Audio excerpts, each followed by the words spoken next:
can. What if going to space is really a 3D conscious thought with memories?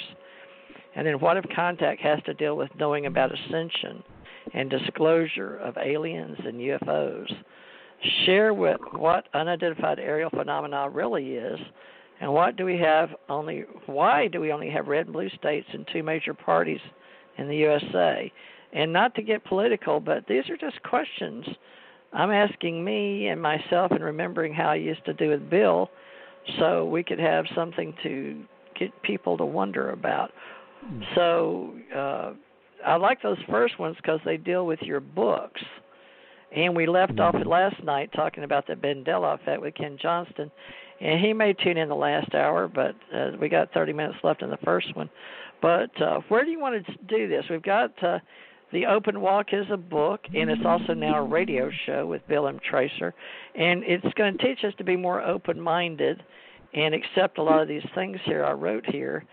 But, folks, I want you to be comfortable and feel like you come to listen to learn, and that we talk about reality, but also the fact that if you're the author of your own life story, you can still move into the future, creating a future. And what future do you want? So The Open Walk. Why did you write Open Walk? Was that about being open-minded? Why lead us to the open walk, Bill? Well, as I started doing my comparative religion study, I started looking around, and it was like an open kind of thing. You have to open yourself up to lots of different other ideas that other people have, and it's like a walk also, in that you're walking from one idea to another idea. So it's like you have to open up that way so that you can. And I considered various different titles.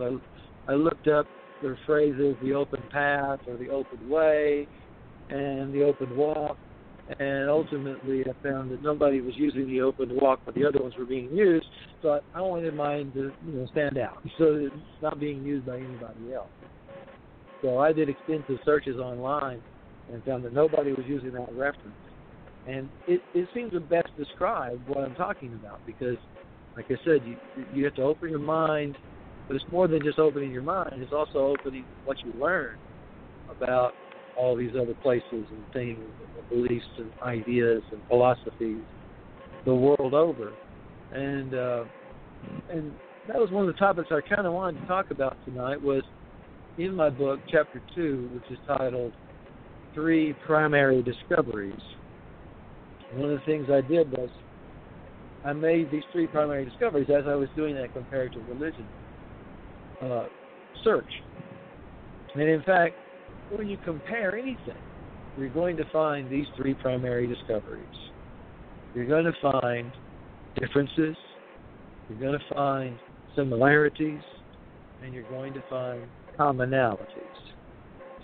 There's a popular bumper sticker I've seen where using the various symbols of different religions that I see on people's car that makes up the word coexist. And then, not long ago, I saw where someone had done the same thing with religious symbols that made up the word contradict. And, obviously that person who designed the contradict one is responding to the coexist one in a negative way. But to be honest, they're both right. It's not that one is right and the other is wrong. They're both right. We can find coexistence between all the religions of the world, and we can also find that parts of those religions contradict each other. Like I said, when you make those comparisons, you're going to find the 3 primary discoveries. And the first one is differences. You're going to find differences, but you're also going to find similarities, and then you're going to find commonalities. And the commonalities, I think, are the most important part.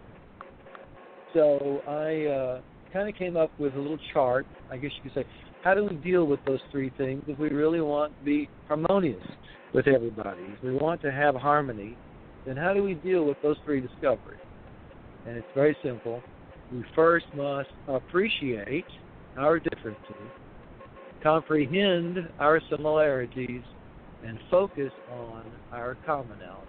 If we can do that, if we can treat those things that way, then we can find true harmony.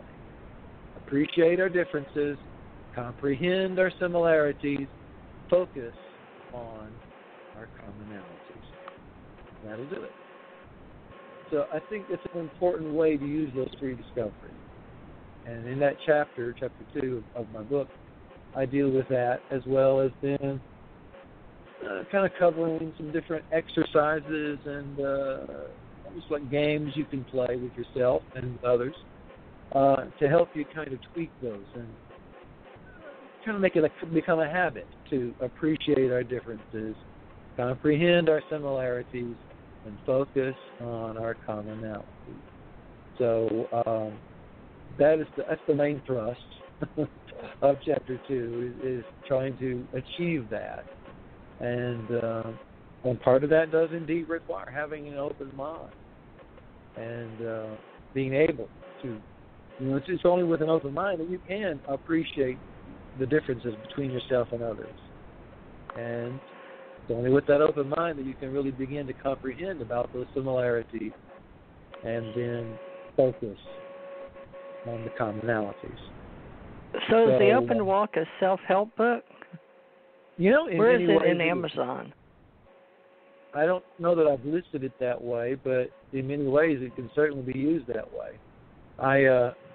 As on the back of the book, I actually say that I see it as kind of a guidebook to the awakening age, or it can serve as that, and but not by not imposing thoughts upon the reader, but rather by provoking thoughts in them.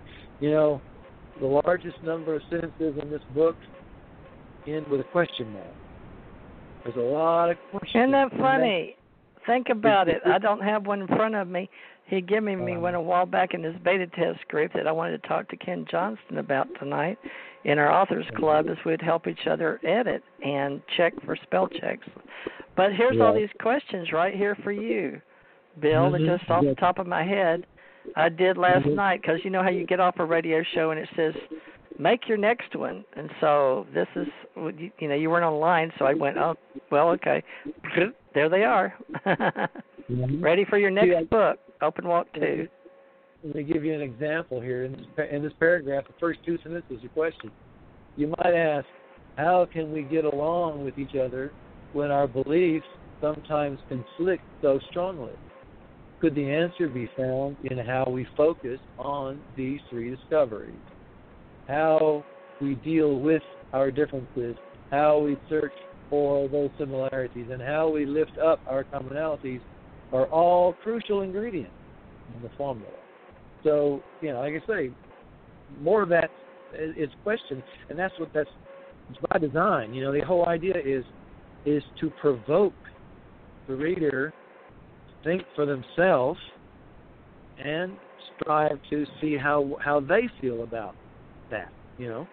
What's their answer? It's not. I'm not trying to give you answers. I'm giving you questions to you to think about and come up with the answers yourself. And that's the teaching method that is used, I think, to great advantage by some of the greatest teachers in the world and in history. Just provoke thought. Don't try to inject it or impose it, but provoke thought in the reader, and that's and in the listener as well. And that's what I seek to do in the Open Walk more than anything else. It's provoke. So provoke thoughts. Get your so you're a natural teacher to get people to use their mind, and what information that is like having a mind is like having a computer brain. And we talk a lot about AI and AGI and where we're going in the future. And those that are visionaries and enthusiasts in our ACO club that are authors or entrepreneurs or both, they're independent contractors and they're all about making money. But it's not about the money, and this is what a lot of people don't understand, and I see it a lot on Facebook. They think that everybody's out to sell books, but you know what? In today's time, if you've got some good thoughts and you put them together, great, and you're working on a manuscript or a story, that's what I am about. You are the author of your own life story, and that was my mother's legacy to me and my children, is to be authors, that we're all the author of our own life story. And then I came up with alien civilizations exist.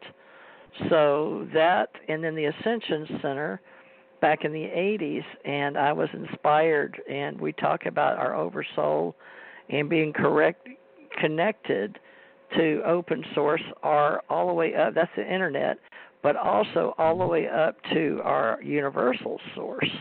And Bill was very good at helping me define all of those in our Alphaverse and Omegaverse and Omniverse, and how we are moving forward. And he was able to speak of those things in the future. And you have to be inspired and have an imagination too. And, there's some great minds that believed in that, Albert Einstein and Nikola Tesla. So, we're working on the consciousness. And I've heard some people talk about how they're shifting and they can feel the connection to the oversoul. And for the next month, next year is going to be tough. And we're going to talk about how all that's going to affect us. But where you're at now is you're telling us to use our minds and to think about these things. How can we all get along, even in our group, because we have different people that want to talk about different things. And, we're handling alienology and cosmology and, of course, epistemology, phenomenology, all the ologies, and Egyptology, pyramidology, ufology. But what are all these with the world religions? Theology, right? So are you a theologist? Well, not really.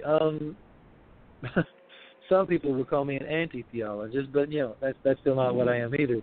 I look around me and I see a lot of conflict in this world, and I think a lot of it is unnecessary in many ways.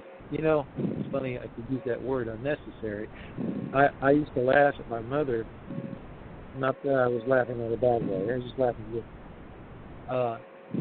Sometimes we'd be watching television, and there might be some violent act occur. Somebody shoots somebody, and she would just sort of huff and say, "Well, that was unnecessary." And that's hilarious, but it's so mother-like, the universal source, and good for her. Like you, I would laugh, but at the same time, you know what? I agreed with her. It is unnecessary. It's unnecessary for people to be violent with each other. It's unnecessary for people to just be so ugly, killing other people. It's just unnecessary. And, she meant it in a different way than I am. Maybe I'm kind of preaching at the moment, but still, she was right. She was right in her own parochial sort of way. It was unnecessary. So I look at all this conflict in the world, and I say that it's unnecessary, and it's unfortunate. And so what I'm really trying to do with the open walk is offer a path for people to find a way to ease up from the conflicts, to not encourage all this separation, And in part of the book, I identify what I call the 6 pitfalls to avoid on our open walk. And these 6 pitfalls are part of the conflict. They're part of the reason that the various religions of the world are so separate from one another, and sometimes at conflict with one another, sometimes literally fighting one another.